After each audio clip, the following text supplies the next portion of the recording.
Hey, what's up? What's up? Joe in Vegas back with another review, another 80s metal deep one. These are the bands that I'm telling you, I don't think people, or at least anybody not from our era, really know who these bands are. Maybe they'll recognize a song a little bit here and there, but these were bands that were so big during our time. They were so big on MTV, and they just faded away, and it's such a shame because these guys are so talented.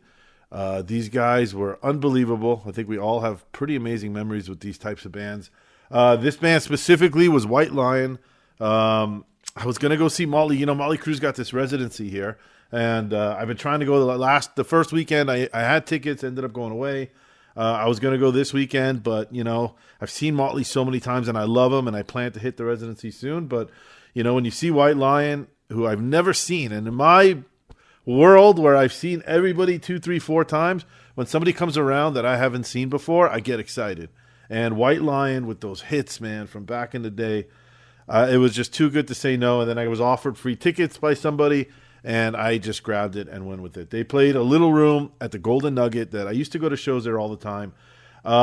If you even if you don't love a band, if you miss the intimacy of club shows, that venue is so great. It is small. There's no windows. It is comfortable seating. The structure of it's really well. The stage is really low, so you're really at, like, I hate to say it, balls level. So the tickets I got were in the front row, which were awesome, and my face is literally at his stomach. I mean, but even if you're a couple rows back, instead of looking up at a stage, they're looking at you, and there's something that happens when you have that eye contact. That just makes, I think it's what it is. It's the eye contact. He's looking right at you. He's not looking down at you, and you're not looking up at him. He's looking right at you, and it makes for such an intimate show. But yeah, I have very, very fond memories. White Lion was always like that.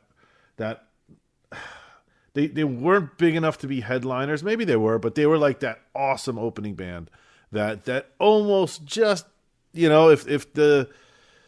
if the era might have lasted a little longer, they might have worked themselves up a little more. But, Mike Tramp, I think, is the only original member tour. I think he tours as Mike Tramp, even though everything around it said White Lion, all the signs and everything. So all the stuff on the drums and the picks and so on and so forth.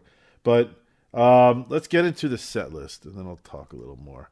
Set list is what you want. Out with the Boys, Hungry, All the Fallen Men, Living on the Edge, El Salvador, Lonely Nights, Little Fighter, which was, I don't know if their first big hit, but definitely one of their bigger ones. Great, great song. Broken Heart, Lights and Thunder, then Tell Me, awesome. Wait, which is he's got such a tone in his voice. Anybody that knows this music and knows this era, he is a lot of those bands started to look and sound the same at some point. He had a real interesting tone. I didn't know this. He was from Denmark. I looked it up, Copenhagen. I looked it up during the show. I never realized he had an accent. But, let me finish that list. Tell Me, Wait, When the Children Cry, which was by far their biggest and, in my opinion, one of the best ballads of that era. Lady of the Valley, and then they closed with the cover. That was a big hit for them, for Radar Love, which is just such an awesome rock song, and he nailed it. He looked fantastic. He sounded pretty good. He looked fantastic, and I really liked his attitude. He really, sometimes you go to see these older rockers and they are like still in the moment. They're still pissed that they're not playing stadiums and little clubs. They're still kind of dealing with, like, what the fuck happened? How did it all fall apart? I'm still a diva. I'm still a big rock star.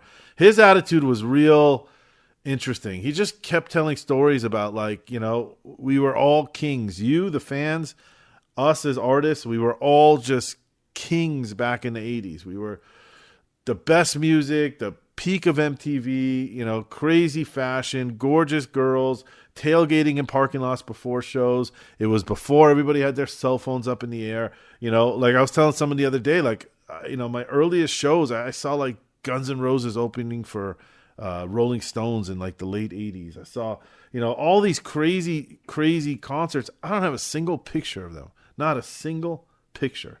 And I have these very fond memories that are slowly slipping away. I'm torn. It would have been really cool to have videos and pictures of these shows, but at the same time, I definitely was more just there for the music than now where you're just trying to document. I mean, I film a lot, obviously, but I do it for the channel. But I know in the back of my head that I am putting together this unbelievable, Dropbox folder of music, of years and years and years of music. And as these guys start dying off, I go back into those folders. You take a band, I'm trying to think who, I don't know, Linkin Park or something like that, Soundgarden, and they die, and I go back into my folders and I find this little cache of 10, 15 videos, all these amazing pictures, and I'm so happy I did it. But, I've gotten good. I've gotten really good at filming with one eye, and the other eye, or, half my brain, or let's say 20% of my brain is filming, and the other 80% is focused on the music. But that's years of doing this shit that I've gotten good at it, so I'm not disconnected. But point being that, he kept telling the crowd, let's just go back to that era right now. For the next year, hour and a half or so, let's ignore the fact that we're all 30, 40 years older, and he was making jokes that all the guys now are wearing Hawaiian button-down like Tommy Bahama shirts, and all the girls now are forced to wear bras. It's a big change than it was 30, 40 years ago. And he had a good attitude about it. Like, it's more like this is a walk down memory lane. Let's just go back to those golden times that we all love so much. Great show. Great show. I was disappointed with the crowd. It was so empty. I'd say half that place was empty for a small room.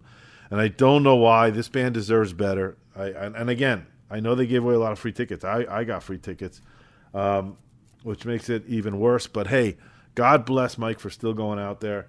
He obviously can tell that there's smaller crowds, but he doesn't give a shit because his music is great and his attitude is great, and it makes it a great show. Scale of 1 to 10, I'm going to give it a pretty high score. I really enjoyed it. I'm going to give it a 9.3 out of 10. Great times, great stuff. If you were there, if you've seen them recently, leave a comment, subscribe to the channel, help me keep going. And if you have a chance to see them, go see them. Don't miss out. It's super cheap. I don't even know what tickets cost, but I know it's super cheap.